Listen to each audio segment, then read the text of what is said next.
How do you intend to gain possession of this land that you want, and how do you intend to get there?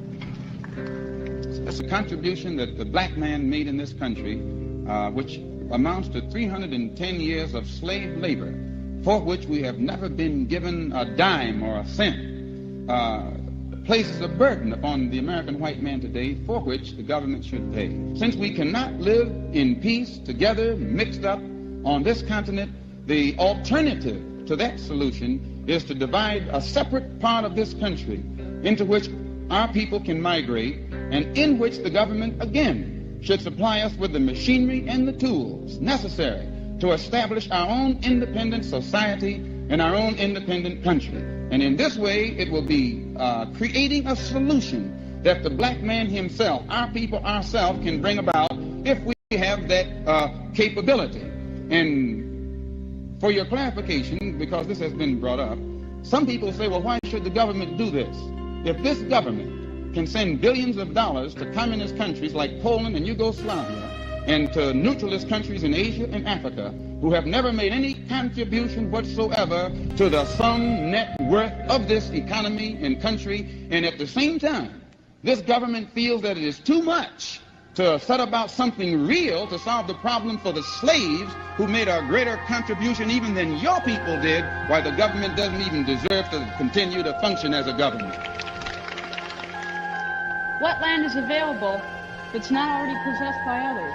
When you came to this country, the land was inhabited by the Indians, and you didn't have any problem with Free the land, battle cry in our freedom call. Political prisoners in the system, we say free them all. You hear the call, haters never wanna see you ball. But I'm a freedom fighter, I just wanna see them fall. Standing tall, cause we trapped in the system. They slapped us in prison, just a part of capitalism. I'm a revolutionary, I adapt to the system. I ain't playing with y'all haters, I come strapped when I kick them. Black fist in the air as we walk through the door, representing Malcolm X and Assata Shakur. Queen Mother Moore, Batula, Shakur. Fight to free the land is what we doing it for. The struggle, the leader, for Huey, for Mia, Garvey, Fred Hampton, General Hamisha, Grandmaster Teacher. He's blasting y'all, you're gonna feel it. The voices of New Africa. Free the land. These are voices of New Africa. Free the land. These are voices of New Africa. Free the land. These are voices of New Africa. Free the land. These are voices of New Africa. Free the land. These are voices of New Africa. Free the land. These are voices of New Africa. Free the land. These are voices of New Africa. Free the land. These are voices of New Africa. Free the land. We got to have thinkers that are going to direct us in terms of how we're going to be able to achieve the goal of liberation throughout the world. We have the same problem. That is neo-colonialism. We have no control over any area in which we live. Matter of fact, we have been diminished, and all of those things have happened under the American system of capitalism. That's why we're saying we want to break away and create our own, and have our own self-government, and have our own control over our lives. You're listening to the Voices of New Africa, where we educate the uneducated and re-educate the miseducated. Free the... And welcome to another episode of the Voices of New Africa, the show where we educate the uneducated and re-educate the miseducated. I am your host, Brother Prophecy, and as always, I'm with my comrade, my elder, one of my teachers, the one and only, the only one, Brother Fadali. How you doing, comrade? We call you Grandmaster Teacher. Yes, I'm doing as good as I can under the conditions under which our people are being oppressed and exploited. Okay, all right. And we talk about, you always say you're doing as well as you can under these conditions in which our people are being oppressed. So kind of expand on that. When you say, these current conditions, what exactly do you mean by these conditions, and how were these conditions created? We have no power over our lives as a people. We are living in an oppressive and oppressive society, and we are basically being utilized to to maintain an economic system that is totally opposed to the collective world community, and is doing everything it can to rob people all over the world. And so this American empire, we call it, which is a successor to the other empires of European that have basically taken all they can and are taking all they can of our resources in the world. And so, and in America, we are a colony,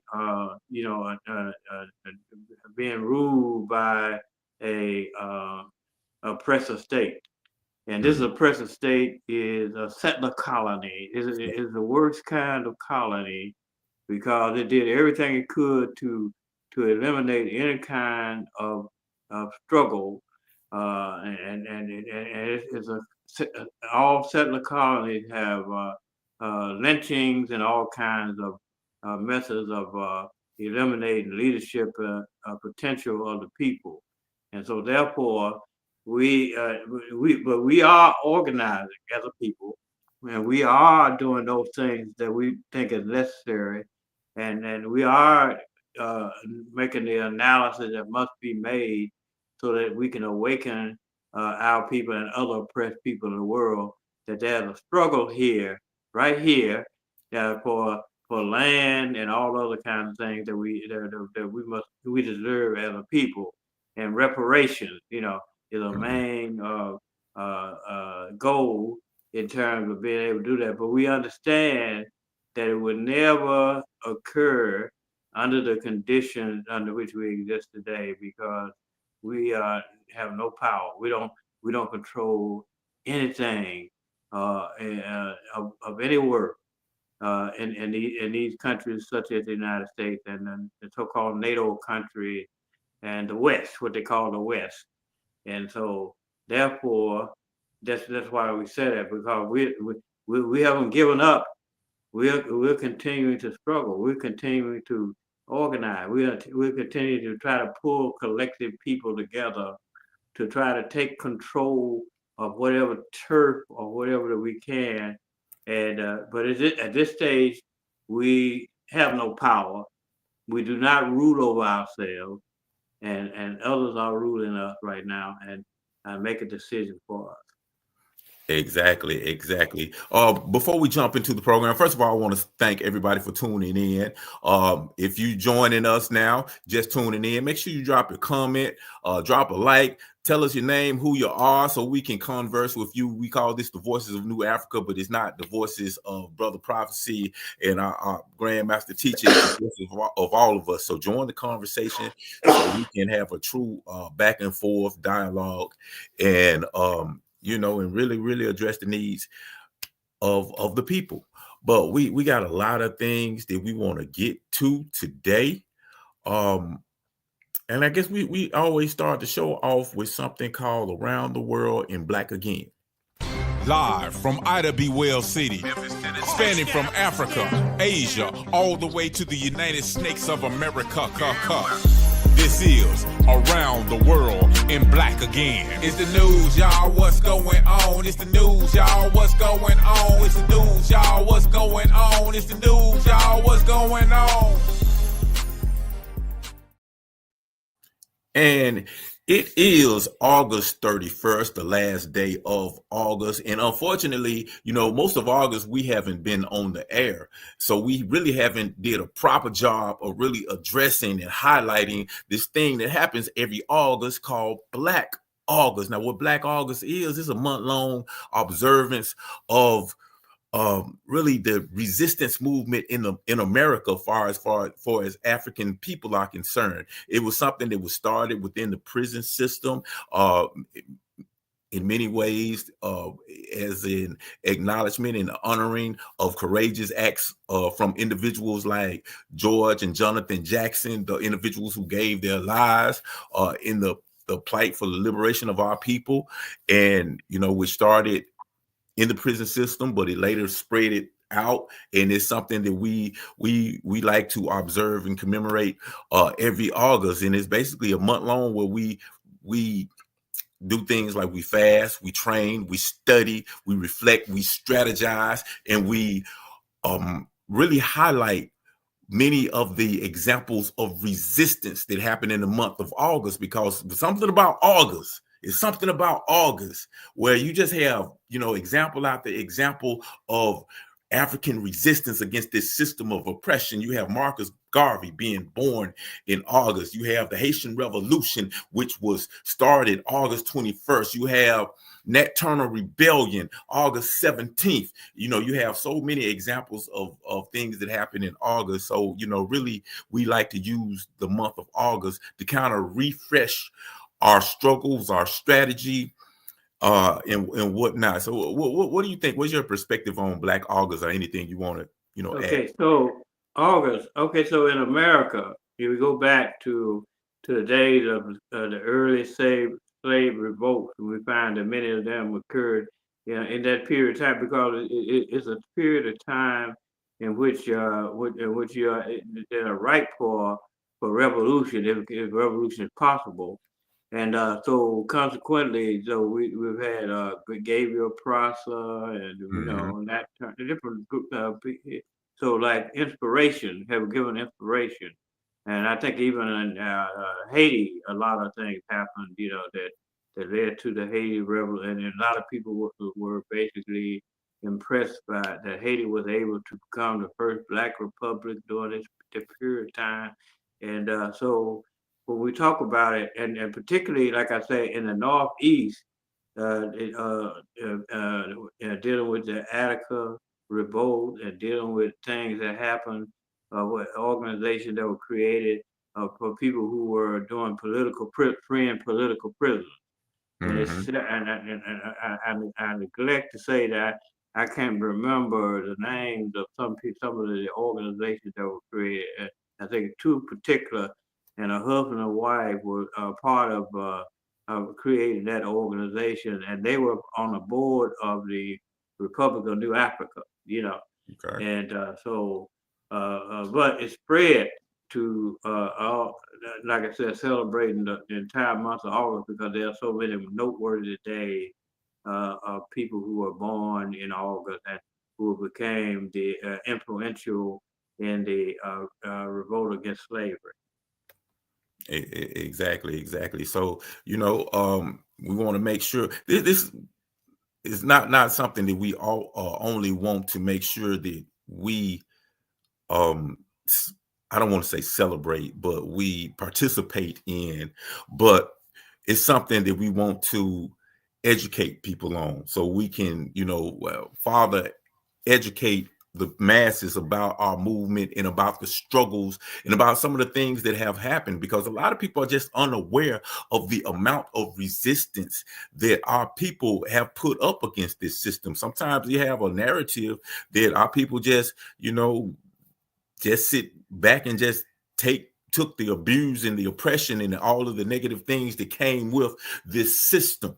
But it's been strong resistance, even, it reminds me, even, a couple of years ago, what happened just recently down in Alabama when they jumped on that brother who was trying to, tell the white people to move their boat, and these white people jumped on him. That happened in August, and all the African people came to the aid of this brother. That happened in August, even though it's not on the same scale as the other thing. But yeah, like I said, it's just something about August, and we want to make sure that we continue to spread Black August. Like I say, it's a time for basically to reflect on our struggle, reflect on our movement, and really become energized. Help us become energized about the future of our struggle, to really put those plans in place, those strategies in place, because the struggle is not over.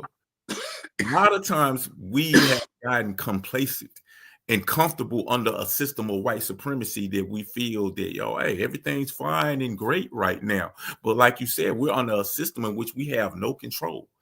The individuals who control the very systems and institutions that govern our lives are the same individuals who benefit from our oppression. You know, like I always say, if you're in a situation where your political systems, your social systems, economic systems, justice systems, educational systems, economic systems, all of the systems and institutions that govern your lives are controlled by individuals who have historically benefited from your exploitation, whenever that situation exists, it's going to be damn near impossible for you to solve your own problems. So, you know, when we look at Black August, it's a time where we should, you know, actually take a real concrete look at what we are doing. What part are we playing in the liberation of our people? Because it's not good enough to just sit back and complain about the problem. It's looking, oh, we got so much crime. Oh, it's so much racism. Oh, I hate Donald Trump and all of that. All of that stuff is true and valid. But the question is, what are we going to do about it? And when we say, what are we going to do about it? The most important word in that sentence is we, because it can't be an individual. It can't be a thing, well, it'd be like, well, I don't know what I can do, because you by yourself can do very little. But we as a collective, as a whole, we can move mountains. You know, I always say, hey, one finger is very weak. But if you take all five, put them together, ball them up into a fist, you can knock somebody's ass out. So, you know, that's kind of the spirit of Black August. You know, to reevaluate, to reflect on, not only reflect on the struggles and the resistance of the past, but to strategize and put our tactics together for the struggle of the future, for the present and the future. You know, would you agree, comrade? Yes. So when we talk about the things, the problems that we have, we cannot solve any problems unless we have control of territory in which on our space in which we are located, and so therefore we can do protests and we can do these kind of things, but until we control the turf, and that's why we want to have a nation. To be able to control the politics in our community, economics in our community, and all the other problems that come forward. And in a capitalist system, as long as this capitalist system exists, as long as this colonialist capitalist system exists in a form that it does, well, there's virtually nothing we can do. Even though we are doing things in terms of protests, in terms of police violence and that. But we find that often they lead to reform and not to fundamental change, which is revolution. And so, and when they lead to reform, as soon as the issue dies down, it reoccurs, because we don't have a control over what's going to happen in the future. In other words, how do we prevent things that happen in terms of that? That's why I don't hardly talk about black on black crime or anything like that, because we can only talk about it because we don't have any control over the circumstances in which these things. This is under the capitalist system, and this is created by the capitalist system. And unless we can figure out a way of how we can educate our people, talk to our people, and get our people to understand, where the gun should be triggered, or should be pointed at it, or whatever. We just merely talking, and so I don't react to the system. Keep on talking about how bad our situation is and our condition. They don't care anything about that. And when it comes down to it, and when you start doing something about it, try to get the people to pass laws and do these, they turn back around. And we look at today what the Trump administration is doing in terms of almost every advance supposedly that had been made by the mass of the people in protesting and doing things. We see that it's gone for naught, because they're overtaking and overturning those things that basically, after they find that people began to shut down and not, and began to believe that the system was going to exist in the man. So I don't react to it because I know what the creation of it, and I know when the leadership of the civil rights movement and all that began to talk about black on black crime instead of talking about how to solve problems, but to talk about we didn't get our community. Look at that, and we even have people try to put out youth in the form of being internal Ku Klux Klan, because we killing more people than the Klan, and those kind of negative statements do not lead to us organizing ourselves and coming into control of our community and doing the things that will be necessary to stop this kind of action. It's gone all the way back to the days of slavery. Slaves on different plantations would be killing each other, dealing with that, who had the best master or whatever in terms of that. So we can't be carried away, and allow ourselves to be deterred by issue-oriented type of activity. We talking about changing society. We talking about organizing ourselves so that we can be talk for ourselves and do the things for ourselves that will be necessary, and also corralling the leadership, the people that call themselves leadership under the system, who are cooperating with the enemy in because they have an interest in getting that money or whatever they get, or whatever pittance or whatever they get, and so we found that class struggle has become even more intense now today, because we got these groups of people who are basically doing everything they can to stop us from educating our people and putting our people into organizations. Exactly. You said a lot. Before we move on to the next topic, but you talked about how many gains did we receive during that time when we were protesting from what happened with George Floyd, because during that time period, everybody was on board. It was like, we champion Black lives. We're for you, all corporations, because that's when it was corporately profitable. It was cool to be in support of, Black people and to acknowledge systemic racism and things and whatnot. And you also said how now, just because another individual was elected with the stroke of a pen, all of that is gone away. Which brings me to, this whole thing where a lot of people are struggling for civil rights. And we, even Malcolm told us way back in the 60s, we're not struggling for civil rights. We should be struggling for human rights, because civil rights is something that they give to you and they can just take away whenever they want to. But human rights are something that you were born with. Could you speak to that? And before that, I want to acknowledge the audience. Big shouts out to my brother Roger Faulkner. How you doing, bro? That's a classmate of mine, man. We go way back. Got many adventures with that brother right there. He said exactly. Not sure what you're saying exactly too, but yeah, I'm pretty sure you're right. I agree with you.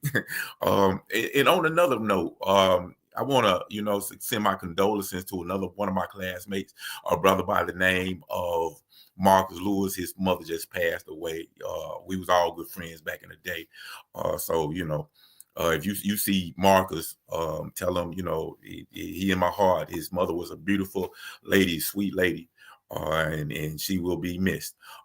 Big shouts out to our comrade, Atiba. How you doing, brother Atiba? He said, free the land, brothers. And he says, human rights. That's right. That's what we're talking about. Human rights. Good to hear from you. And if y'all not familiar with this brother right here, this is one of the most dynamic brothers out there. And pretty soon we're going to get this brother back on the air, because he and I had a show called Conversations Between Comrades. And let me tell you, it was off the chain. It was off the chain, man. We used to clown on that show, and we're going to get back involved and back doing that. But good to hear from you, Comrade Atiba. I know a lot of people who are familiar with the platform. They're excited about just, hearing that you back on the show like that. But yeah, what were you going to say about that? Because I was, right. Before I say anything, I want to say there's a brother who was active in the movement that just passed away a couple of weeks ago. His name is, we call him, his African name is Hailu. His slave name was Hubert Reese. He died in Sacramento, but I worked with him in Oakland, California, and he was an organization man. In other words, he loved political education, and I went to Oakland in 80 to 83 to work with an organization called the African People's Socialist Party to try to develop political education within the ranks of the organization. And Hailu was one of the most dedicated people who basically was involved in all kind of activities in Oakland against the homelessness, selling the Burning Spear newspaper, police violence, and all that. I walked with him in the projects of Oakland, dealing with trying to give out people information, and we organized people, homeless and different kind of people like that. But he's a dedicated, and he just recently died. I was informed by his family that he passed away peacefully. And I was glad to hear that. What was his name again? Hailu. Hailu. Hailu. But his slave name was Hubert Reese. Okay. And he was from, like I said, he died in Sacramento, and he was active for a long time in the Pan-African internationalist African movement. Okay. All right. It was a great loss for me in terms of, because we were talking about it. He just made a trip to Burkina Faso and Kenya this year, and described what the conditions were in Kenya, and was getting ready to go back. But unfortunately, he passed away. And we have these brothers, that even as individuals continue to be a part of the movement and struggle, and he was one of them. But I wanted to say that when we talk about organizing our people, we're talking about taking over control of the conditions in our community, so that we'll be having the ability to do that thing. So therefore, we got to understand that we are in a genocidal situation ourselves when we talk about the people and how to organize the people and what we should be doing. And I think you were talking about a thing about the police violence and that situation that has struck our people, continue to be a strike against the system, and it continues to come back up. And so therefore we have to begin to do our political education, inside our organization, and begin to bring people into organization, so that we can begin to do programs that are going to raise up our people, raise up our conditions, so we'll be able to acquire some sense of power over our lives. And this is what the whole struggle of power our lives is. And not just operating inside the system and the political system. We have to take over, where we are to try to put ourselves in a position so that we can get the reparations that we have been calling for, and all the things that would be necessary for us to separate ourselves from the system. And so, and then this is the whole thing. How do we get our people to understand that we're talking about a system?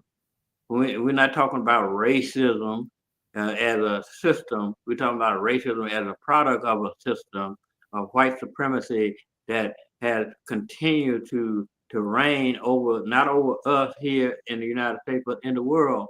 And understand that we are part of a worldwide movement, a struggle, and to raise up a new system of socialism, that scientific socialism, and specific in terms of being able to take control over our lives, and hopefully we'll do it in concert with other people in the world, because we know how they have isolated other people, such as the people of Haiti and other parts of the world, and then trying to keep isolating African countries that are trying to pull together. Yeah, That's one of the things that thing you always say. It's a system. We're talking about a system, and we must organize a system of struggle to combat that system. Yeah, and speaking of a system, and this system, which is capitalism ultimately, and speaking of that, tomorrow is a federal holiday, Labor Day. A lot of people going to be off work. A lot of people going to be celebrating. A lot of things going to go on, and usually holidays like that, for the most part, we just look at it as an opportunity to get off work and have fun, enjoy the time being off work. We'll celebrate anything if it gives us a day off work or whatnot. But Labor Day has an interesting history that we should all be aware of, because it is directly tied to the labor movement in America, a very serious movement that a lot of people don't know about.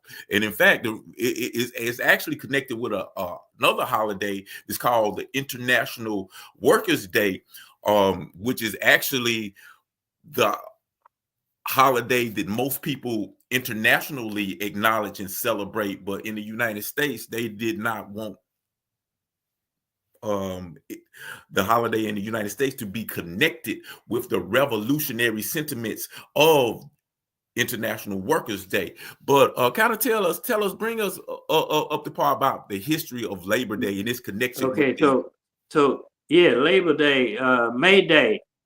You know, when I was coming up in the school, they used to have a day, May Day. May Day was a day designated as the International Workers' Day, in the world. And so the United States, the capitalist society, they wanted to separate the working class of the United States away from the International Working Day. So they created Labor Day in September. And so these are and this is very recent, like I said, because as a child, and I'm 76 years old, I remember we used to do May Day. The first day of May was May Day, or the first week, within the first week of May, or something like that. And that was the working day. And so the teachers and stuff like that were basically bringing forth that day as work, but we didn't know it as an international work, but we just do May Day.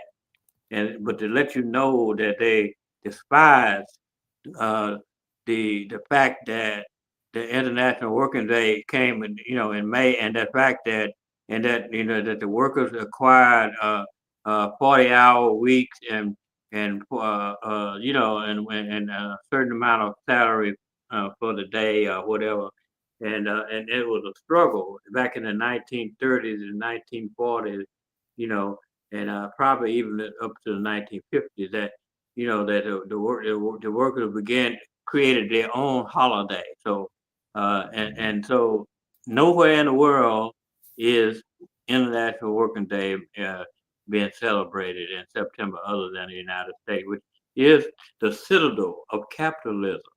The citadel of anti-worker sentiment and anti-worker policies and all the things, and this Labor Day is created at the same time that they did certain acts to keep people organized, particularly in the South, the Taft-Hartley Act, and that allowed workers not to join, in other words, encourage workers not to join unions and all that kind of thing, So. Yeah. This is an anti-worker economy, anti-worker nation, and everything that we see that's happening today in the presence of the so-called President of the United States, Donald Trump. We see that anti-worker sentiment being brought forward. We see people and the reaction being rising up again. So. So we see gun violence and being almost celebrated by a person like Trump, by not talking about violence in America and the things that have America the most violent nation on the face of the earth, and then supporting anti becoming anti-colonial people, non-white people, to the point where we see that there's going to be a rise again of protest, but hopefully that we can begin to educate people, and when people begin to see the face of capitalism, we'll be able to be successful in our struggle to organize our people. Yeah, definitely. Want to make sure everybody who's tuned in, y'all drop a line, a comment, or let us know who you are, where you watching us from, so we can properly acknowledge you, because we're family here. This is the Voices of New Africa. We're all part of this. But yeah, back to Labor Day, and just to give some contents of how it started. When you look at the labor movement in the late 1800s, it really was intensifying, and you had a lot of you had a very strong socialist movement going on right here in America, to the point where there was a big protest, a nationwide protest, actually starting on May 1st. It was 18. I can't remember the exact year, but specifically in Chicago, something that's known as the Haymarket Affair.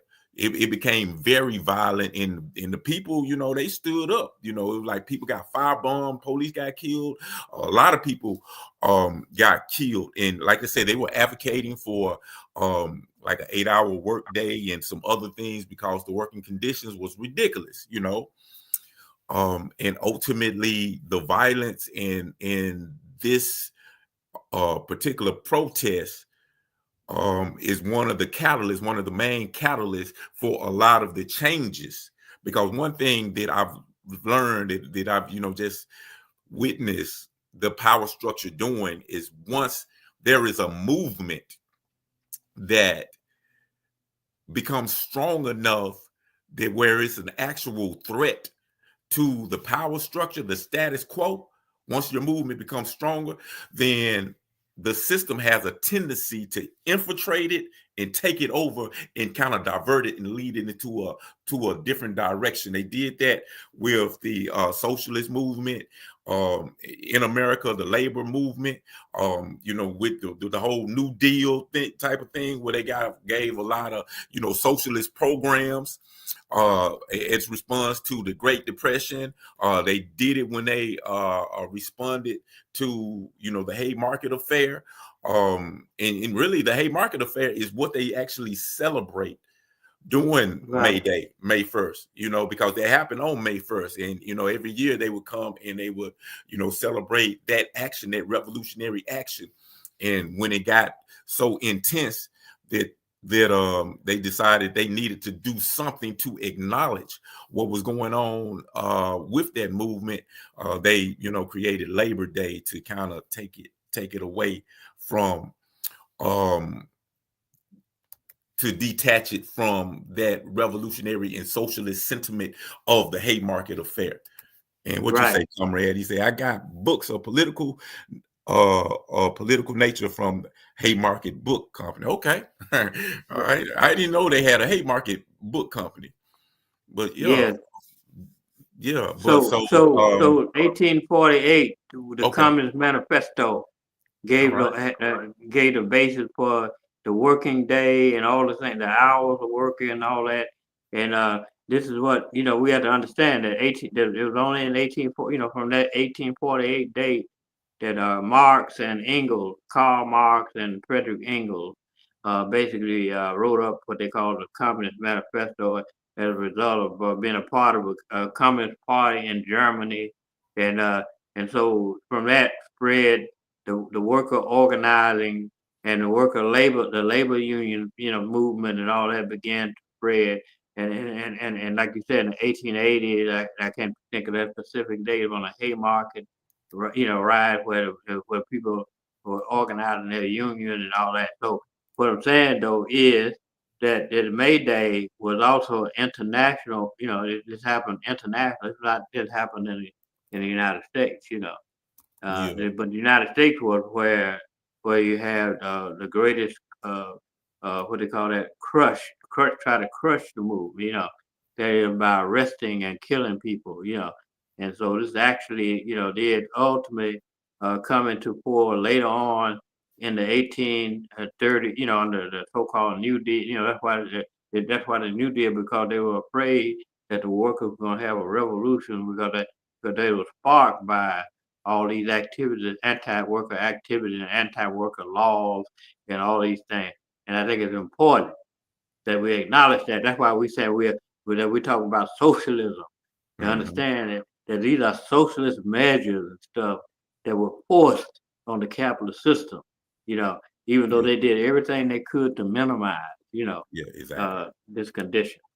Yeah, and that date was actually 1886. I just looked that up. Right. But yeah, and just thinking about here, there are a lot of instances where there have been socialist movements here in the United States, indigenous by the people who are fed up against the oppression of the capitalist system, and we took the power in our own hand and struggled against it. And once we got too powerful, the government just took over these programs and like you said, minimized it and implemented in a way that still maintained the power structure and the status quo. And it reminds me of the move of the Panthers of the 60s, because they had several social programs. They had a free breakfast programs. And I did a project with a brother by the name of Elbert Big Man Howard, which is one of the original members of the Black Panther parties. He was actually one of the original 6. And doing a project with him, I learned like so much that I didn't even know that the Panthers were responsible for. Because like he said, one of his personal initiatives was he had to meet with a lot of people who were handicapped, people who were paraplegic and whatnot. And they were basically complaining that they didn't have access to certain buildings because of their handicap. And they went out and they struggled and they advocated and they did their things. And ultimately, they're responsible for when you have all these handicap parkings, the handicap ramps, and all of these type of things. That's from the Panthers. They never get credit for that. And of course, their free breakfast program was taken over by the government and implemented. That's why certain people don't have to pay for their lunch in schools today. So there's been a lot of examples of socialist movements amongst the people. And once it got too strong, the government, and to the point where they realized that, we can't just lie about this and make this go away. They usurped these programs and they implemented in a way where they still will maintain their power and their structure, and it would not threaten the very fabric of the powers of the status quo or whatnot. But yeah, that just reminded me of that. And I want to give a shout out to, and I do not want to pronounce your name because I'm gonna mess it up, my brother. But yeah, can you? Well, you probably can't see it.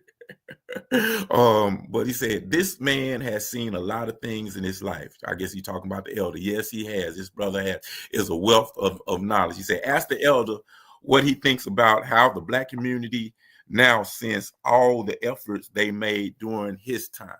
So okay, so we have someone from the audience, and I apologize. I don't want to mess up your name. That's why I didn't mention your name. So forgive me. I'm bad with names and like that. But this individual said wants to ask you, Brother Fadali, Elder Fadali, what do you think about the Black community now?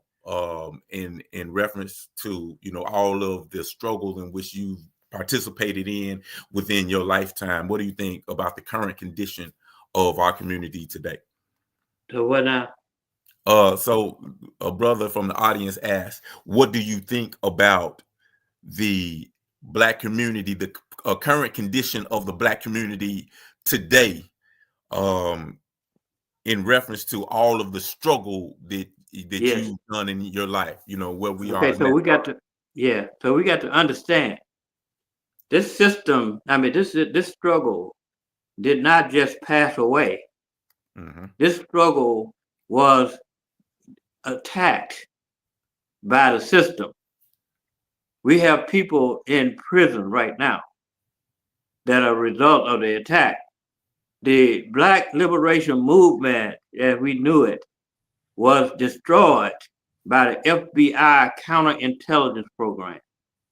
And we got to understand that very clearly, that people were taken out. That over 30 Black Panther members were killed in this FBI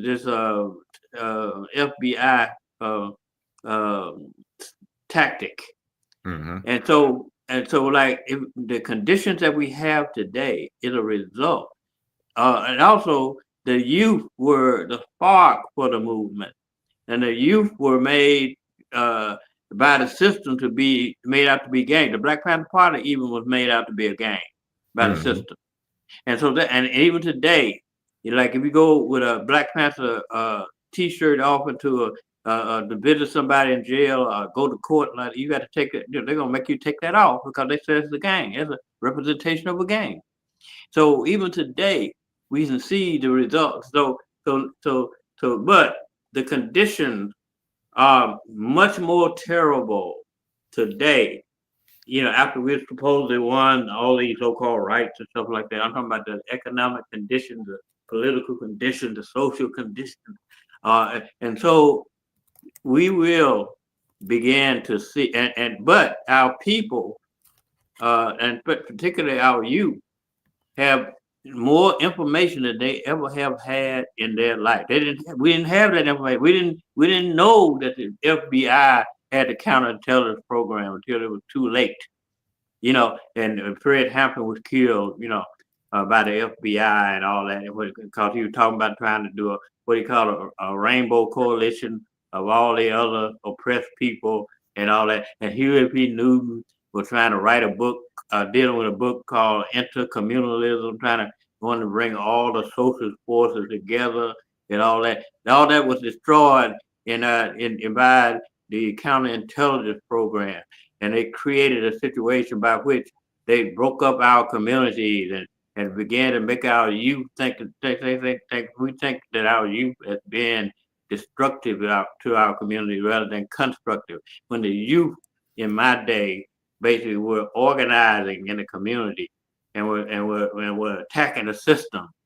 And once we start saying scientific and Pan-Africanism and different things like that, then they move further to isolate the leadership of the organization to the point of where they didn't have the kind of persuasion that would be necessary to continue the movement. But we were shot down, many people in many places, and they created a division with infiltration of police into organization. And the biggest thing was police in organization. And in Memphis, the mayor of Memphis, Wyatt Chandler, was being sued to turn over the undercover agents, list of, he burned the undercover list, and then he resigned. Everywhere they did it, they were doing this everywhere. Police were basically, infiltrating our organization. Even on college campuses like Memphis State, we had police sitting around us in the cafeteria where we were meeting and listening to see what we were trying to do, what we were going to do, and infiltrating our organization and disrupting the organization by having those police inside and creating them jobs for black deans and all that kind of stuff, so to take away the interest of the students away from being a part of a movement. And so this is no accident. And even here Newton wrote an autobiography to show how he was harassed by the FBI. He got his PhD by writing his autobiography, in UCLA, I think. So these are the kind of things that we are still in this period by which the government is spying on us and doing things they can to discredit anybody that's going to come up in a leadership position. So that's why we got to begin to start protecting our leaders, because they assassinated some of our greatest leaders because we didn't have the organizational capacity to prevent them from doing those kinds of things. And this is what we must do. All right, definitely. Excuse me, I had to do some maintenance with people playing on our chat line. But that's okay. Go back to the comments. He said, we have more information but little political awareness. And I think that's a great point that you brought up. We right now today we have more access to more information than we ever had, and it's almost with all of this access we also have, it's like a double-edged sword, because we, with as much information that is out now, there's just as much misinformation out also.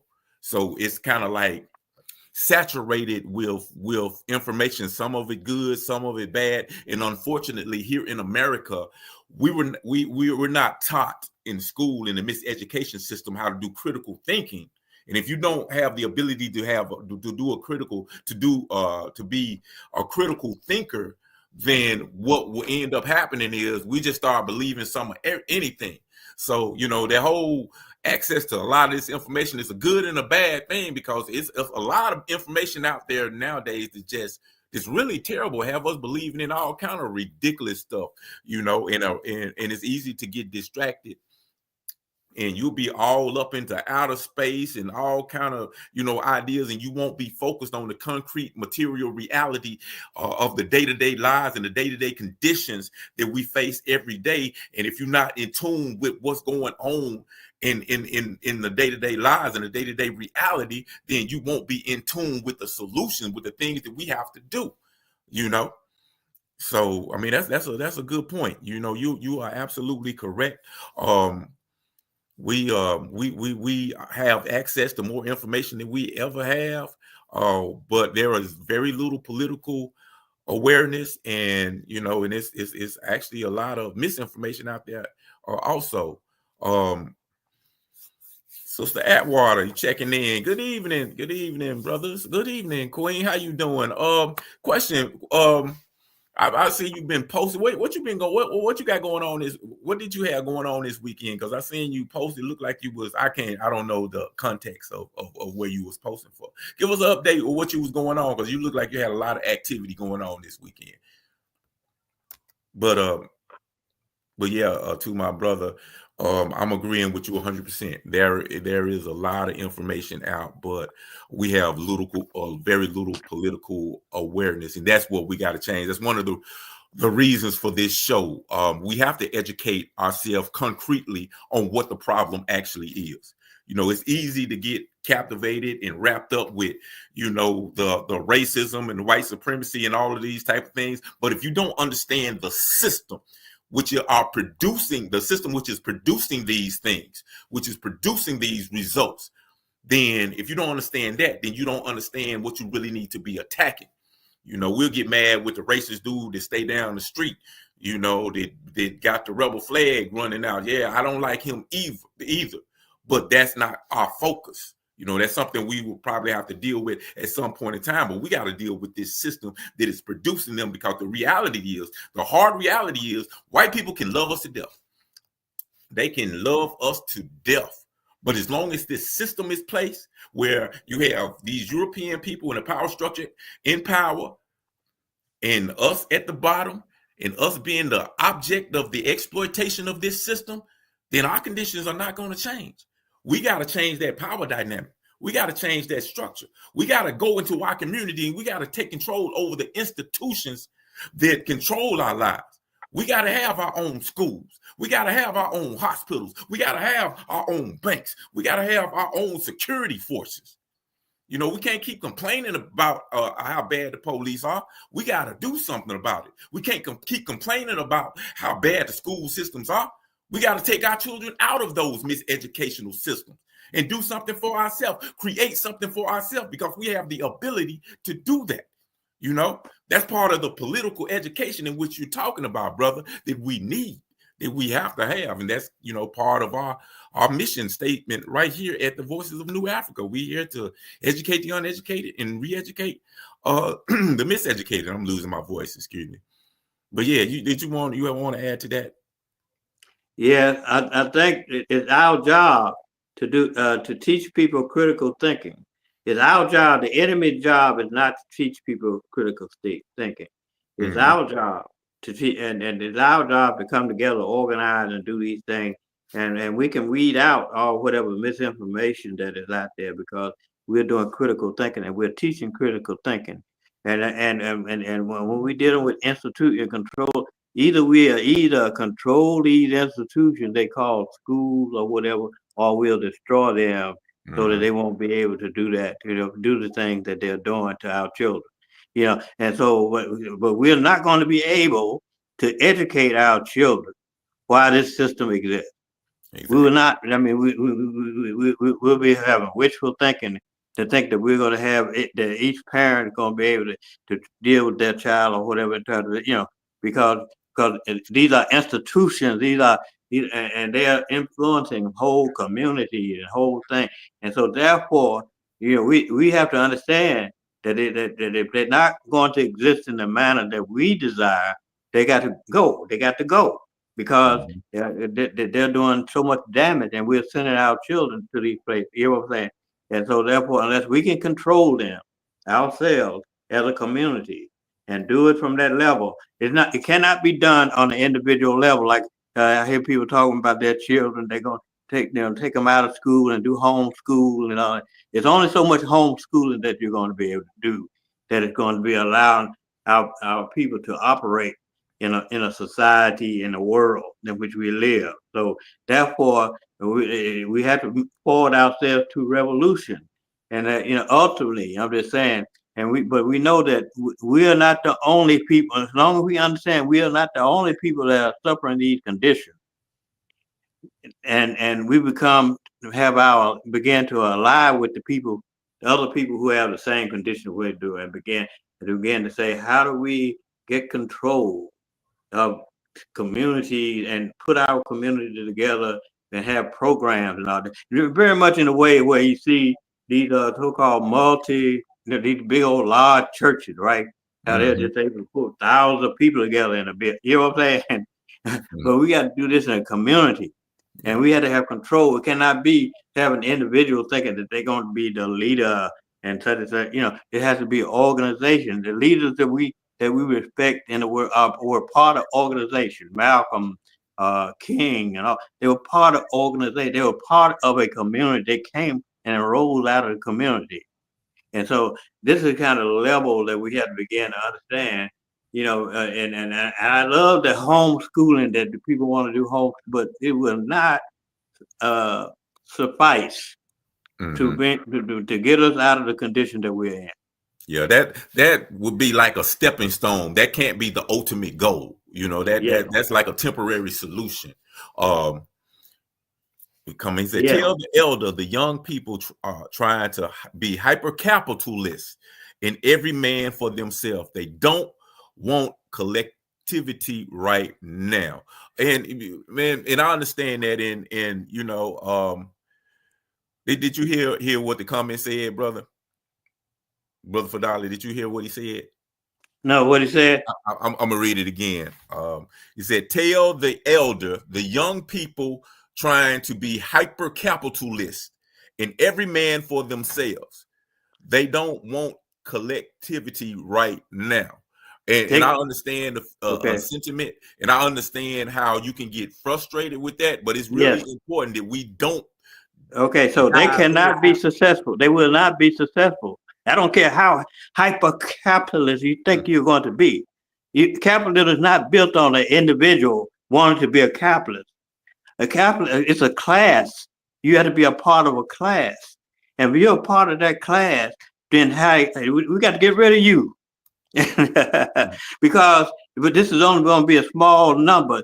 Capitalism cannot be built, even though individualism is being stressed by capitalism. Individuals did not create capitalism. It's a class system, and where the rich and the super rich, and the super rich are not letting you in right now. I don't care what you think. I don't care what they think in terms of that. They're going to fall. We've seen many individuals that were in the movement that had the same kind of mentality. We go back and look back at them. They don't exist anymore.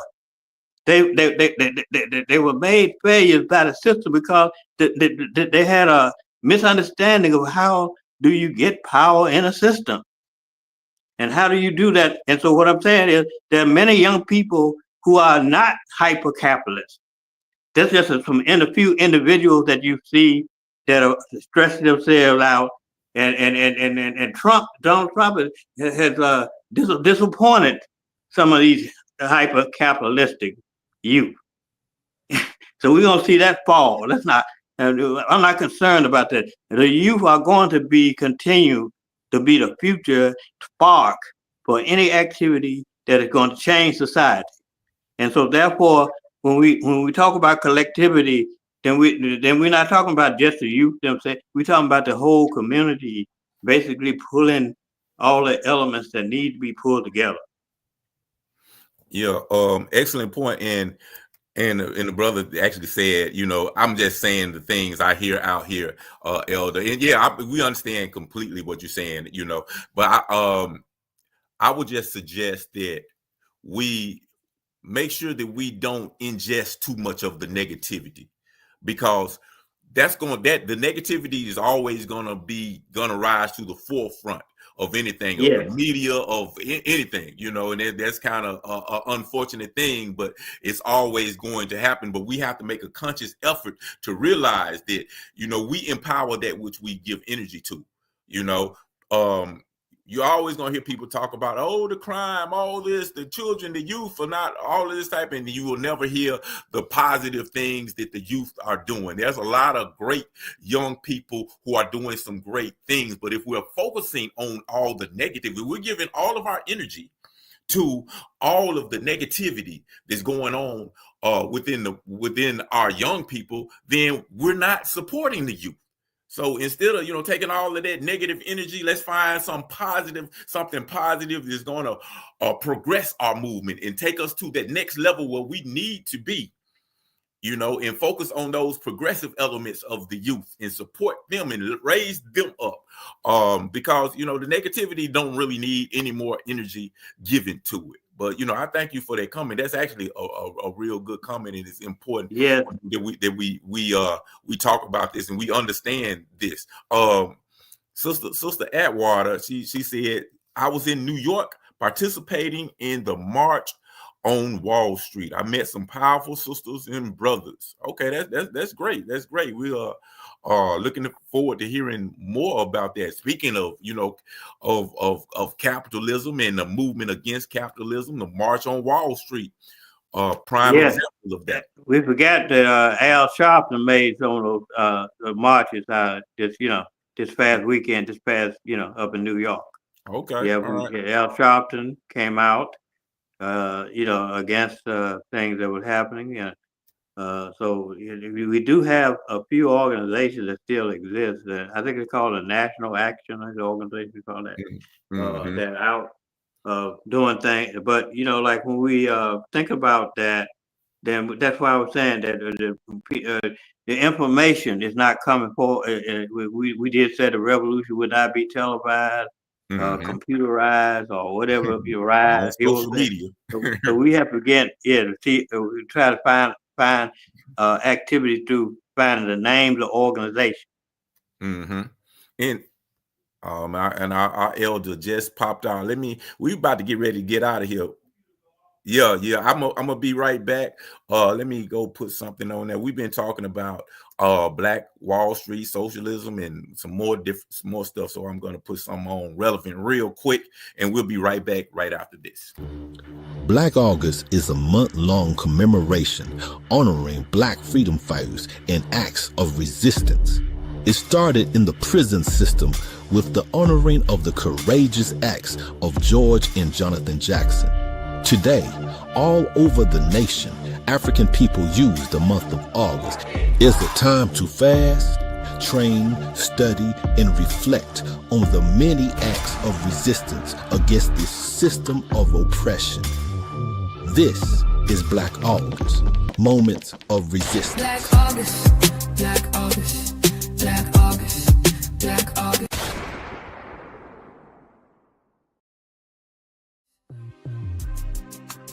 August 17th, 1887, Marcus Garvey was born.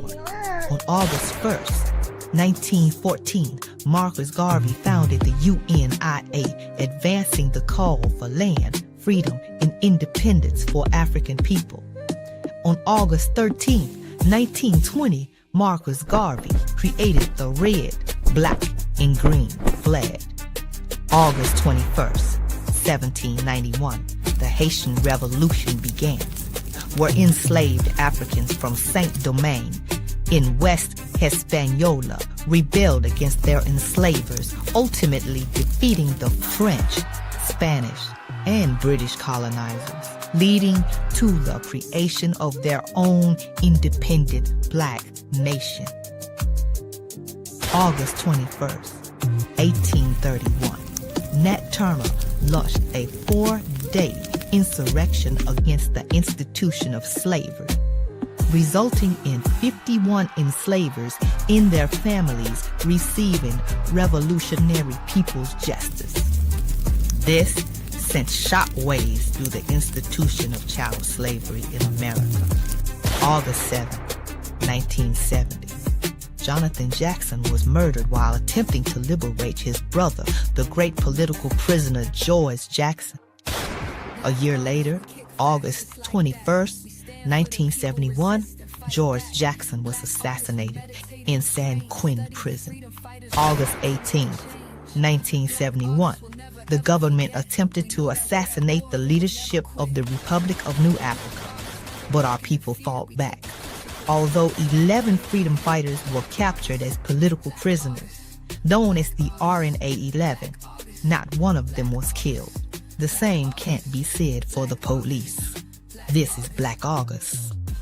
These are just a few acts of resistance that occurred during the month of August. So how many can you name? Write them down in the comments. And never forget to always support our political prisoners. Free the lane.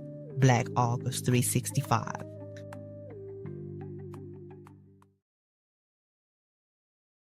All right, and we are back. Let me get my comrade back. Here we go. Yeah, that was a short film that was produced by yours truly, and the whole NABA, New African Broadcast Association. You know, we do propaganda on all different levels, from music to films, cartoons, and we're in the process of developing a children's show that will, you know, not only educate, but hopefully elevate our youth. So, you know, it's really trying to be an example of taking control of the problem, not just talking about the problem, but doing concrete things to address the problem. And we need all of us. All of us need to participate. My brother said August seems like the real Black History Month. Well, I would say August is a resistance month, Black Resistance Month. I wouldn't necessarily say Black History Month. I say Black Resistance Month, because the spirit of resistance is really what, you know, Black August is all about. But yeah, but we've been on for over an hour, so it's about time for us to get out of here. Elder, is there anything you want to say to the people before we get out? I want to thank the people who are tuned into this program, and we're going to be, you know, doing everything we can to possibly give information, and so that people will be able to do their own research and be able to do their own critical thinking, because it's only when you do your own critical thinking will you be able to lend your support to the movement of our people and to help our youth become a part of that movement again. And we got to understand that the youth did not voluntarily leave the movement. They were kicked out of the movement by being characterized as being criminal. As Malcolm X always said, the criminal has been made the victim, and the victim has been made the criminal. Exactly. And the brother wants to get an email. I tell you what, I'm gonna leave an email real quick. This one right here, you can get in contact with us. You can get in contact with me. It's one of my many emails, but you know, you can use that one right there. And Yeah, that one right there. And you can contact us anytime with that. And there's some other things because we got a lot of different things going on. But yeah, we, like you said, thank you to everybody who tuned in, everybody who left a comment, everybody who participated. Once upon a time, we had actually a lot of New African Broadcast Association. This is what we are. That's what we are part of, which is really a part of the Republic of New Africa and the New African Independence Movement, where we advocate and we struggle for land, independence, self-determination, reparation, and all of those things, which when you add them up, it really equates to freedom. You know, real freedom. You know, freedom is not simply asking white people or begging white people to treat you better. Freedom is having the ability to control your lives, to have the ability to control the institutions of your lives, to have the ability to make laws for yourself, to govern yourself, to have self-determination. That's real freedom. If you can't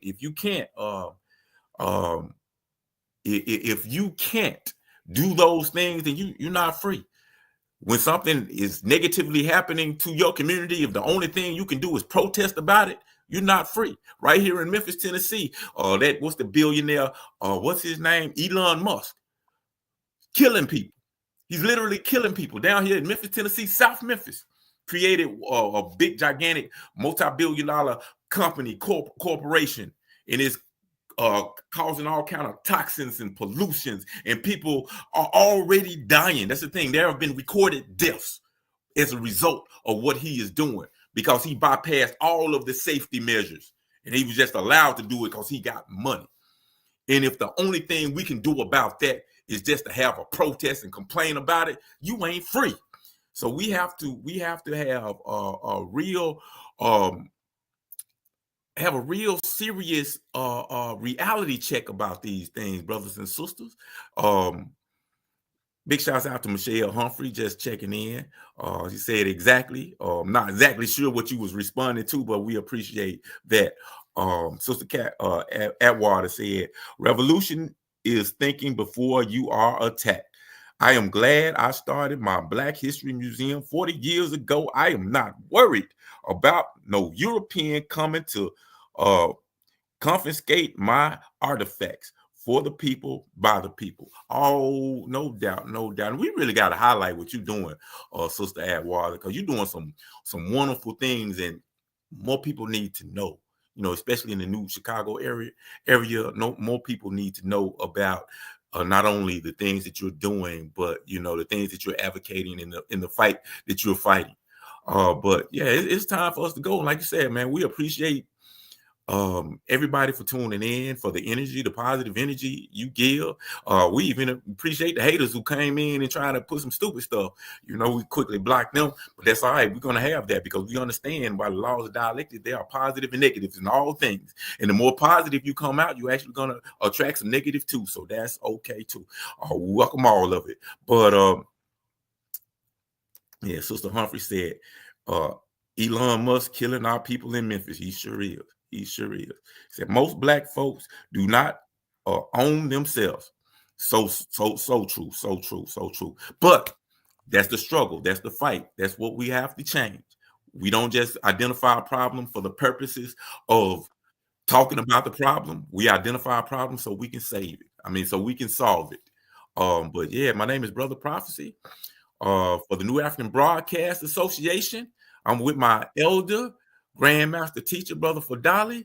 We're gonna see y'all again next week, next Sunday, y'all. You know, and we'll probably start our other programs as well.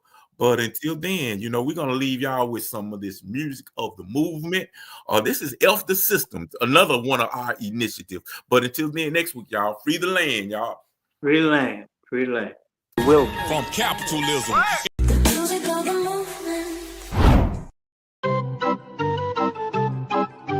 Welcome to the Great American Circus, featuring the dumb Democrats in the racist Republicans. I'm not a Democrat, I'm not Republican. I don't really trust nobody in the government. They're just some criminals, we've had enough of it. No matter which one, we just gon' get fucked again. We're so sick and tired of being misused, lied to by the news and left confused. It's a no-win, in the end we all lose, except the billionaires because they made the rules. So fuck the Democrats, fuck Republicans. Fuck the Congress, fuck the entire government. Fuck the lawyers, fuck the judge, fuck the prisons. Middle finger in the air, fuck the system.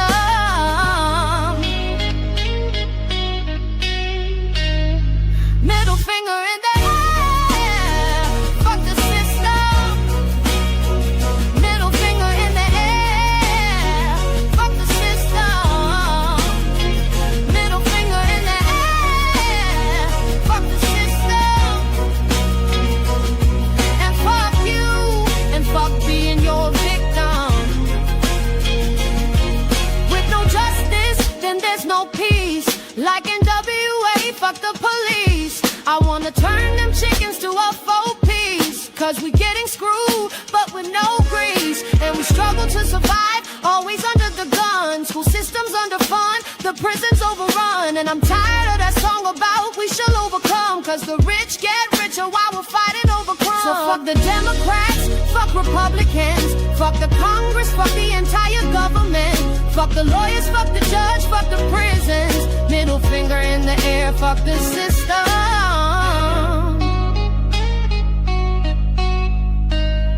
Middle finger in